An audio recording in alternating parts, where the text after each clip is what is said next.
It is weather related because of this onshore blow, and we've gotten that 5 to 8 foot surf. We had quite a bit of erosion again in Buxton, where just north of the Cape Hatteras Lighthouse and physically Cape Hatteras on Hatteras Island. It started up Saturday. We did have an overwash incident, and this stretch of beach, and you've got up on the screen right now, is what's called the jetties, and that to the right of that picture, for those of you that are watching, is where the Cape Hatteras Lighthouse once stood until it was moved in 1999. This is just to the north of that site. There's a former Navy and Coast Guard base. That base, actually, of the Navy was a Soviet sub listening post. They had wires that ran out in the ocean to listen for Soviet subs. Well, over time, that site was used by the military and really abused by the military. And they left behind diesel fuel. They would fill up diesel fuel and all kinds of stuff and just let it go into the ground. Whatever. Why? Don't know. But anyway, all that stuff was a half mile away from the ocean 20 years ago, 25, 30, 35 years ago. Well, we've just seen this massive amount of erosion there. There is no foredune just north of there where their houses are. We'll talk whenever you see images that come out here, and we always talk about the motels in Buxton. If you've ever been to Buxton, come on Highway 12 from Avon south into the village of Buxton, and there's a couple of motels there. Well, there's no dune there. This area is just south.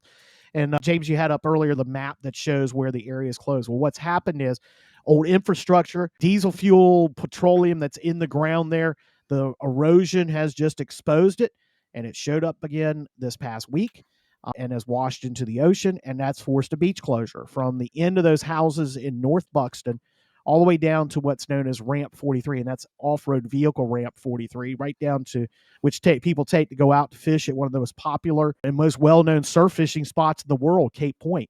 And this is all just south of the Cape Hatteras Lighthouse. Old Lighthouse Beach, which is one of the most well-known surfing spots on the East Coast, is closed to access right now because of this petroleum, the exposure, and these sheens and petroleum smells that have popped back up.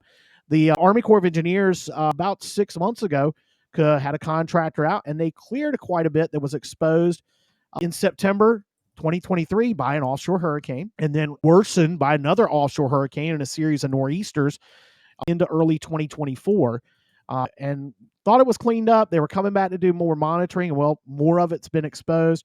A contract was actually let this today.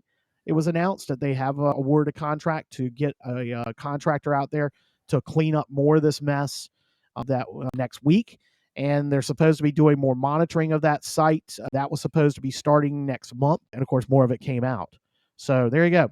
That's kind of what's happened with a weather-related issue out here on the Outer Banks. So something we've been dealing with really for almost 2 years now. What a mess in that picture we can see left on the beach there. Yeah.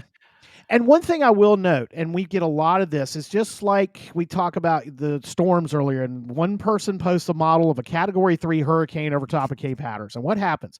The hotel front desk phones ring off the hook.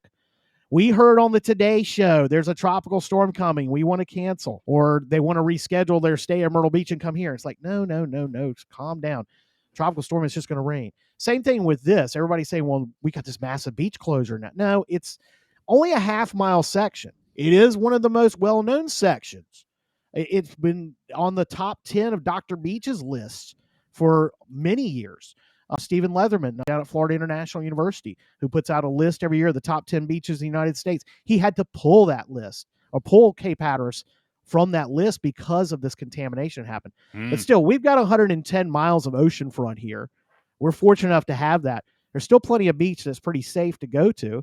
It's just a little rough out there, and you might get sandblasted, or at least you were getting sandblasted a couple of days ago because it was blowing 30 out of the northeast. It stopped that, but it's still rough out there, and it looks like it's going to stay rough for a couple more days. Yes, and we will keep an eye on the tropics, and we will let everyone in our following know, and I know all of our panelists will do the same. If the tropics become a real concern,